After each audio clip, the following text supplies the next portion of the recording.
ఒకసారి AP bureau chief Ramarao గారితో మాట్లాడదాం. రామారావు, అసలు ఎలా చూడాలి? వీళ్ళు పాలన చేశారా, పంచాయతీలు చేశారా? విజయసాయిరెడ్డి వ్యవహారం చూసాం, దువ్వాడ వ్యవహారం మర్చిపోకముందే ఇటు అనంతబాబు, ఇట్లా రోజుకొక వ్యవహారం బయటికి వస్తూనే ఉంది. ఇప్పుడు ఇక ఏకంగా ఒక పర్సనల్ లైఫ్లోకి దూరిపోయి పంచాయతీలు చేసే స్థాయికి గత ప్రభుత్వం వెళ్ళిపోయింది. ఇప్పుడు అమ్మాయికి ఏమన్నా పిలిపించి న్యాయం చేస్తారా? ఏంటిదంతా? అయితే విజయ చంద్రిక, ఆశ్చర్యకరమైన విషయం ఏంటంటే ఈ టోటల్ ఎపిసోడ్లో పోలీసుల్ని ఈరోజు అడిగితే ఆమె బ్లాక్మెయిల్ చేసింది, అందుకని మేము తీసుకొచ్చామని చెప్తున్నారు.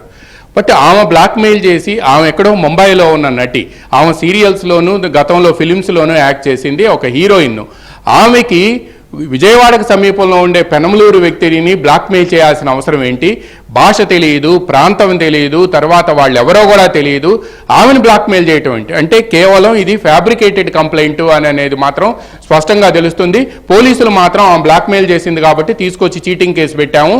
చీటింగ్ కేసులో అది 7 సంవత్సరాల లోపు శిక్ష పడే సెక్షన్లు అయినా సరే వాళ్ళని తీసుకువెళ్ళి కోర్టులో అటెండ్ చేసి రిమాండ్కు పంపించడమే కాకుండా జైల్లో పంచాయతీ చేశారు. అది కూడా బయట కాదు, ఆమె జైలుకి వెళ్లే వరకు కూడా ఆమెను విజయవాడ తీసుకొచ్చి మేము మాట్లాడతామని చెప్పి ఆమె కేసు పెట్టి కోర్టులో కోర్టు రిమాండ్ విధించడంతో జైల్లో పంచాయతీ చేసి, ఇంతటితో మీరు ఆగితే మళ్ళీ ముంబై పంపించేస్తాం, లేని పక్షంలో మళ్ళీ ఇంకో కేసు పెట్టి ఇంకో 3 నెలలు జైల్లో ఉండేట్టు చూస్తామని ఆ ఐపీఎస్ అధికారి కింద పనిచేసిన అధికారులు ఎవరైతే ఉన్నారో వాళ్ళు జైలుకి వెళ్ళి బెదిరించారంటే అరాచకం ఏ స్థాయిలో జరిగిందనేది కూడా మనకు స్పష్టంగా అర్థమవుతుంది.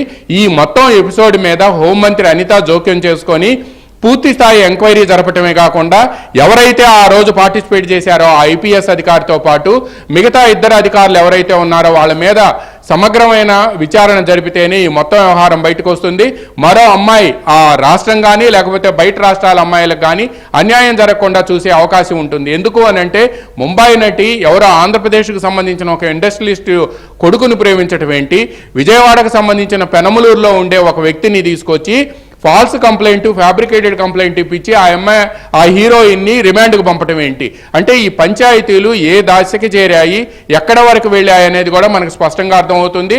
ఇప్పటి వరకు కూడా శాఖల్లో జరిగిన మైనింగ్ కానీ, శాండ్ ఇసుక కానీ, లేకపోతే లిక్కర్ కానీ, లేకపోతే ఇటువంటి వ్యవహారాల్లో జరిగిన దోపిడీలు బయటకు వస్తుంటే ఇప్పుడు తాజాగా ఈ విధంగా ముంబైకి సంబంధించిన హీరోయిన్ని విజయవాడలో ఉండే విటిపిఎస్ అంటే ఇబ్రహీంపట్నంలోని విజయవాడ థర్మల్ పవర్ స్టేషన్లో ఉండే గెస్ట్ హౌస్లో తీసుకొచ్చి 18 రోజులు నిర్బంధించి ఆమెను టార్చర్ పెట్టి, మానసికంగా శారీరకంగా టార్చర్ పెట్టి ఆమె ఒప్పుకోకపోవటంతో తాను ప్రేమకై నిలబడతాను, అతను నమ్మాడు, నేను అతన్ని నమ్ముతున్నాం కాబట్టి మేమిద్దరం పెళ్లి చేసుకుంటాం, ఆ కుటుంబంతో నాకు సంబంధం లేదు, నేను సీరియల్స్లో యాక్ట్ చేస్తున్నానని ఆమె చెప్పినప్పటికీ వినకుండా ఫాల్స్ కేసును, ఫ్యాబ్రికేట్ చేసిన కేసును పెట్టి ఆమెని టార్చర్ చేసి తీసుకొచ్చి జైలు వరకు పాలు చేస్తే ఆ కుటుంబం భయపడిపోయి ముంబై వెళ్ళిపోయి కనీసం ప్రధానంగా పోలీసులు ఎవరైతే ఇందులో ఇన్వాల్వ్ అయ్యారో వాళ్ళు ఏం సమాధానం చెప్తున్నారు?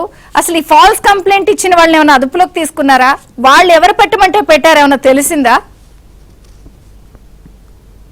అయితే దీని మీద విజయ చంద్రిక ఇప్పుడు ఏదైనా సరే ఇప్పుడు ఏబిఎన్లో కథనం ప్రసారం అవుతుంది కాబట్టి దీని మీద ప్రభుత్వం వెంటనే తక్షణమే చర్యలు తీసుకోవాలి అనేది కూడా అందరూ డిమాండ్ చేస్తున్నారు. దీంతో పాటు మరో కీలకమైన అంశం ఏంటంటే ఎవరైతే కంప్లైంట్ ఇచ్చారో ఆ కంప్లైనెంట్ని పిలిపించి మాట్లాడితే కానీ అసలు విషయం బహిర్గతం కాదు.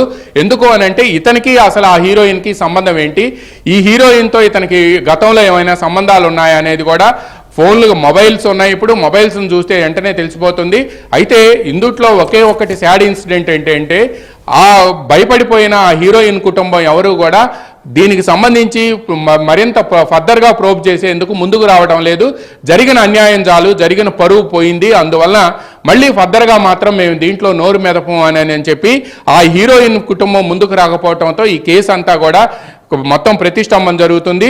ఇప్పుడు దీనికి సంబంధించి ఒకే ఒక్క పరిష్కార మార్గం ఏంటంటే ఎవరైతే దీంట్లో కల్పిస్తున్నారో, ఫాల్స్ కంప్లైంట్ ఇచ్చారో, అదేవిధంగా దీనికి సంబంధించి ఇప్పుడు ఎవరైతే అప్పుడు పోలీస్ అధికారులు జోక్యం చేసుకున్నారో వాళ్ళని బయటికి లాగాలంటే మాత్రం ప్రభుత్వం దీని మీద సమగ్రమైన విచారణ సీనియర్ పోలీస్ అధికారులతో నియమిస్తేనే మొత్తం కల్ప్రిట్స్ ఎవరనేది బయటకు వస్తారు.